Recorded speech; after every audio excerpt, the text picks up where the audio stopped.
पिछले चैप्टर में हमने देखा था कि वूरो इम्पीरियल प्रेसेप्टर के अटैक से काफी बुरी तरह से घायल हो चुका था। आज के चैप्टर की स्टार्टिंग होती है, हम वूरो को स्वानी के बाहों में देखते हैं, जहां वूरो धीरे धीरे गायब हो रहा था। और वहीं हम एक मिस्टीरियस मार्क्समैन को भी नोटिस करते हैं, जो कि स्वानी को बताता है कि वूरो के ऊपर बुद्धा लोटस से हमला किया गया है, उसे बचाना नामुमकिन है। यहाँ वूरो स्वानी से पूछता है कि आखिर ये आदमी कौन है। जब स्वानी बताता है ये बहुत ही पावरफुल मास्टर है जो कि तुम्हें बचाएगा। और हमें एक रूम दिखाया जाता है जिसके ऊपर काफी सारे ब्लैक मैजिक के स्पेल लिखे होते हैं, मानो कि यहाँ पर काफी खतरनाक रिचुअल होने वाला था। वूरो जो कि दोबारा मर रहा होता है, वो स्वानी से पूछता है क्या तुम मुझसे कुछ छुपा रहे हो। तो स्वानी कहता है बिल्कुल भी नहीं, मैं तो बस तुम्हें स्पिरिचुअल पावर देना चाहता हूँ। और तभी हम देखते हैं वो मास्क मैन अपने रिचुअल को स्टार्ट कर देता है और वो वूरो से कहता है कि मैं तुम्हें एक दूसरा चांस दे रहा हूँ समय में पीछे जाने का। जब तुम अपनी लाइफ में पीछे जाओगे तो तुम्हें कुछ भी याद नहीं रहेगा, तुम्हें अपनी जिंदगी को दोबारा अच्छे से जीना है, अपने मॉम डैड को बचा लेना है और स्वानी के साथ अच्छे से रहना है। तो यही आदमी वो असली रीजन था जिसके कारण वूरो अपनी पास्ट लाइफ में आया था। वो रिचुअल कंप्लीट होते ही हम वूरो को देखते हैं जो कि पानी में डूब रहा होता है और अपनी फैमिली मेंबर्स को याद कर रहा होता है और सोचता है कि आखिर मैं किसी को बचा क्यों नहीं पाया, आखिर मैं कुछ कर क्यों नहीं पाया। और हम देखते हैं काफी सारे हेल के डीमन उसे पकड़े हुए होते हैं। यहाँ वूरो कहता है कि मुझे बचा लो, और वो एक अंधेरी दुनिया में गिरता जा रहा था और वो केवल कह रहा होता है स्वानी मुझे बचा लो। और तभी अंधेरे में एक उजाले की किरण आती है और एक हाथ आकर वूरो को बाहर निकालने लगता है। और वूरो हमें बताता है कि उस दिन किसी ने मुझे हेल से बचा लिया था और मेरा दोबारा जन्म हुआ। और अब हम प्रेजेंट के सीन में देखते हैं जहाँ स्वानी काफी परेशान होता है और वो वूरो को जगाने की कोशिश कर रहा था। वहीं हम देखते हैं वूरो के मॉम डैड सभी आ चुके होते हैं, वो भी वूरो के लिए काफी ज्यादा परेशान थे। तो हमने पिछले चैप्टर में देखा था कि वूरो जैसे ही अपने पास्ट लाइफ को याद करने की कोशिश करता है, उसके सर में दर्द होने लगता है, इसीलिए वो बहुत ही बुरी तरह से बेहोश हो गया था और उसके फैमिली वाले काफी परेशान थे। यहाँ उसकी छोटी बहन भी रो रही होती है और कहती है भैया आपने मुझे बहुत ही बुरी तरह से डरा दिया था, मुझे लगा मैंने आपको खो दिया। तभी हम डीमन क्वीन को देखते हैं जो कि कहती है तुम लोग कितना ड्रामा करते हो, मैंने तो पहले ही बताया था कि ये ठीक है, तुमने मुझ पर भरोसा ही नहीं किया।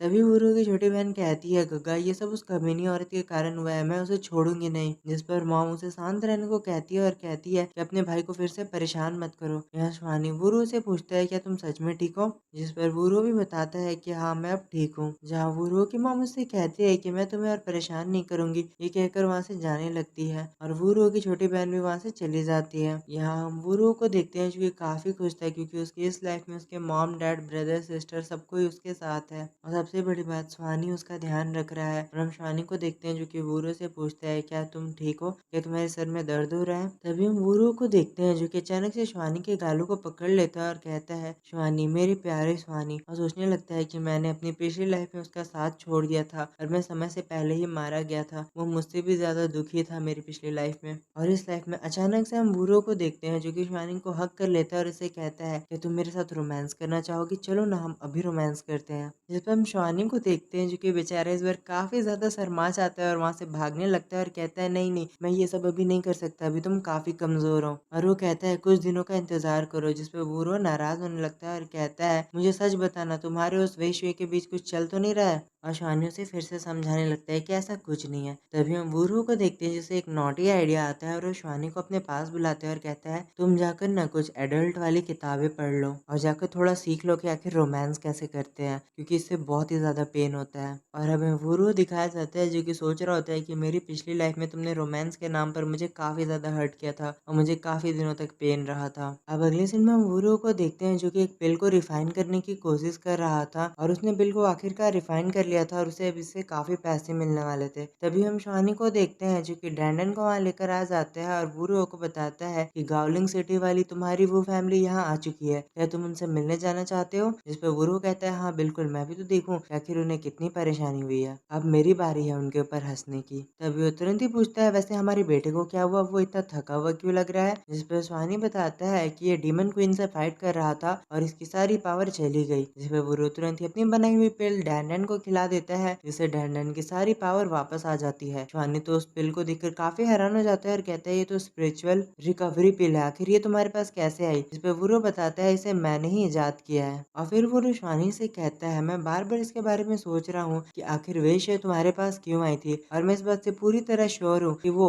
इस तरह की हरकत नहीं कर सकती है खुद को एम्बैरेसिंग करने के लिए। पक्का उसके ऊपर किसी ने ब्लैक मैजिक किया है और लव स्पेल कास्ट किया है। और वो तुरंत ही शिवानी से कहता है कि अगर ऐसा कुछ होने वाला है तो इसका मतलब है कि वो दुश्मन हमारे पीछे है। इस पर शिवानी कहता है तुम चिंता मत करो, मैं संभाल लूंगा। अब अगले सीन में हम गावलिंग सिटी वाली वो फैमिली को देखते हैं जो कि यहाँ शिवानी के मेंशन तक पहुंच चुके थे। तभी सेकंड लेडी हर बार की तरह चिल्लाते हुए वुरो के डैड को बुलाती है और कहती है हम वहाँ परेशानी में थे और तुमने हमें बचाने की कोशिश भी नहीं की। जिस पर वुरो ताना मारते हुए उसे कहता है आप ही ने तो कहा था ना सेकंड हैंड कि हम लोग कितने बेकार है, हमारे पास स्पिरिचुअल पावर नहीं है, तो आखिर हम आपको कैसे बचाते। जिस पर आंट चिल्ला कर कहती है अपनी बकवास बंद करो, मैं तुम्हारे बाप से बात कर रही हूँ, तुम बीच में बोलने वाले होते कौन हो। जिस पर वुरो काफी गुस्से में कहता है मैं होता कौन हूँ, ये बात तुम्हारे मुंह से तो बिल्कुल भी अच्छी नहीं लगती है। तुम्हें पता है तुम्हें बचाने वाला कौन था? मैंने अपने लोगों को भेजकर तुम्हें बचाया है। अगर मैं नहीं होता ना तो तुम वहाँ पे गावलिंग सिटी में ही मर चुकी होती। और वो तुरंत ही अपनी आंट को धक्का देकर जाता है और कहता है फ्यूचर में अपनी ये बकवास करने की कोशिश भी मत करना, वरना मैं तुम्हें यहाँ से बाहर फेंकवा दूंगा। जिस पर सेकंड हैंड चिल्लाते हुए कहती है ऐसा नहीं हो सकता, आखिर तुम मुझे कैसे बचा सकते हो। जिस पर वुरो कहता है क्या तुम जानती हो इंपीरियल सिटी की वो फैमिली और रॉयल प्रिसेप्टर ने तुम्हें बचाने के लिए कुछ भी नहीं किया था, तब मैंने अपने लोगों को तुम्हारी मदद के लिए भेजा था। और वुरो की बहन भी सेकंड हैंड को बता देती है कि सच में उसे वुरो नहीं बचाया है और वो तुरंत ही वुरो के साथ वहां से चली जाती है। पर सेकंड हैंड को तो यकीन ही नहीं हो रहा होता है कि वुरो आखिर इतना पावरफुल कैसे हो सकता है। और फिर वो लोग वहां से चले जाते हैं और यहाँ पे जीशी कहती है कि हम इस चुड़ैल से दोबारा नहीं मिलेंगे। अब अगले सीन में हम वुरो को देखते हैं जो कि एक पवेलियन में गया होता है अपनी बनाई हुई पिल्स को शेल करने के लिए। यहाँ वो आदमी उसे चेक करता है और बताता है ये सभी तो अच्छी खासी क्वालिटी की है। यहाँ वुरो को वो काफी कम पैसे ऑफर करता है, जिस पर वुरो काफी ज्यादा सोचने लगता है। तो वो आदमी कहता है कि अगली बार से हम आपको बहुत ज्यादा पैसे देंगे, इस बार के लिए मान जाओ। जिस पर वुरो तुरंत ही मान जाता है और वो कहता है कि मुझे कुछ मेडिसिनल हर्ब भी चाहिए होंगे, और वो आदमी इसके लिए भी मान जाता है। फिर वो आदमी वुरो को सारे पैसे दे देता है और वुरो खुशी खुशी अपने घर लौट आता है। अब अगले सीन में हम देखते हैं कि शिवानी बैठा होता है और उसके सामने ही उसका भाई और उसका बेटा बैठा होता है और उन दोनों ने काफी ज्यादा मारपीट की होती है और अब दोनों ही रो रहे होते हैं। यहाँ वुरो तो काफी सारे बॉक्स लेकर आ जाता है और पूछता है कि आखिर यहाँ क्या चल रहा है। जिस पर शिवानी कहता है देखो इन दोनों ने मुझे परेशान करके रखा हुआ है। और हम देखते हैं वहाँ वो दोनों को काफी ज्यादा मार पड़ी होती है और दोनों बेचारे रो रहे होते हैं। और वो रू उनसे पूछता है कि आखिर यहाँ चल क्या रहा है, क्या तुम दोनों ने फाइट की है। फिर वो तुरंत ही अपने ब्रदर इन लॉ से कहने लगता है कि क्या आप इतने छोटे बच्चे को भी फाइट में नहीं हरा सकते। जहाँ पर हम देखते हैं डैंडन तो मुंह बनाकर हंसने लगता है। फिर शांतंग कहता है कि मैं अपने भतीजे को काफी आसानी से हरा सकता हूँ, पर मेरा भाई वो कमीना मुझे इसके ऊपर अपनी पावर ही यूज करने नहीं दे रहा था और ये बच्चा मुझे पीटे जा रहा था और मैं अपनी स्पिरिचुअल पावर भी यूज नहीं कर पा रहा था अपने भाई के कारण। और यहाँ पर दोनों ही शिवानी और वुरो तो अपना सर मारे हुए बैठे हुए थे। जहाँ वुरो रोते हुए कहता है आखिर मुझे क्या क्या झेलना पड़ता है, और पेरेंट्स के नाम पर तो इन दोनों ने मिसाल बनाई हुई थी। यहाँ शिवानी तो तुरंत ही जाकर उन दोनों को सुनाने लगता है और कहता है श्वानतंग तुम चाचा हो उसके, तो तुम्हें अच्छे से बिहेव करना चाहिए था ना, आखिर तुम बच्चे से झगड़ा क्यों कर रहे थे। फिर वो अपने बेटे को भी सुनाने लगता है कि वो तुम्हारा अंकल है तो तुम्हें उसकी रिस्पेक्ट करनी चाहिए, अब तुम दोनों को ही पनिशमेंट मिलेगी। और यहाँ हम वुरो को देखते हैं जो कि इससे काफी ज्यादा खुश था और कहता है मेरा प्यारा पति वो तो घर को काफी अच्छे से संभाल लेता है। अब अगले सीन में हम वुरो को देखते हैं जो कि शिवानी की केयर कर रहा होता है। जिसमें शिवानी उससे पूछता है कि कुछ देर पहले तुम बहुत सारे बॉक्सेस लेकर आए थे, आखिर उसमें क्या था। जिसमें वुरो काफी खुश हो जाता है। फिर तुरंत ही शिवानी को बताता है वो तुम्हारे लिए गिफ्ट था, उसमें कुछ कपड़े हैं। जिसमें शिवानी उससे कहता है इतने सारे कपड़े।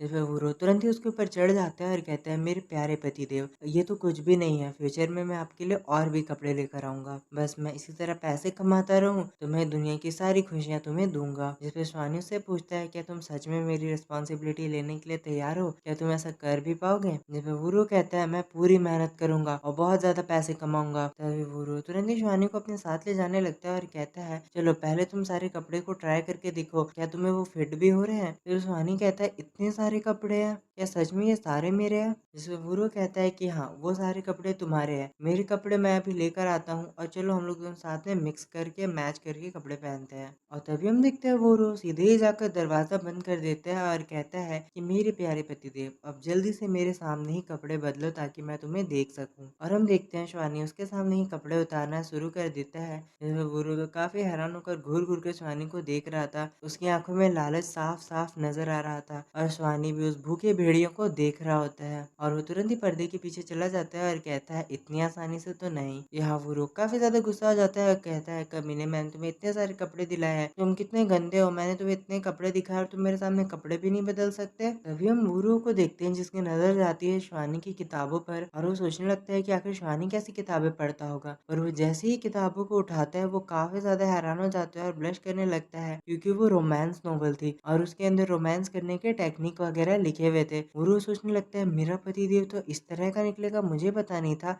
आखिर वो दिन में ऐसी किताबें कैसे पढ़ सकता है, वो भी सबके सामने। और यहीं पे ये चैप्टर खत्म हो जाता है। तो आई होप गाइस आपको आज का ये चैप्टर पसंद आया होगा। मिलते हैं अगले चैप्टर के साथ। Thank you for watching, goodbye. Guys अगर आप वीडियो में इतनी दूरी पर आ चुके हो और आपको आज की ये वीडियो पसंद आती है तो प्लीज़ आप इसे एक लाइक कर देना और चैनल पे नहीं हो तो इसे सब्सक्राइब कर दो और कमेंट करके मुझे ज़रूर बताना कि आपको आज का ये वीडियो कैसा लगा।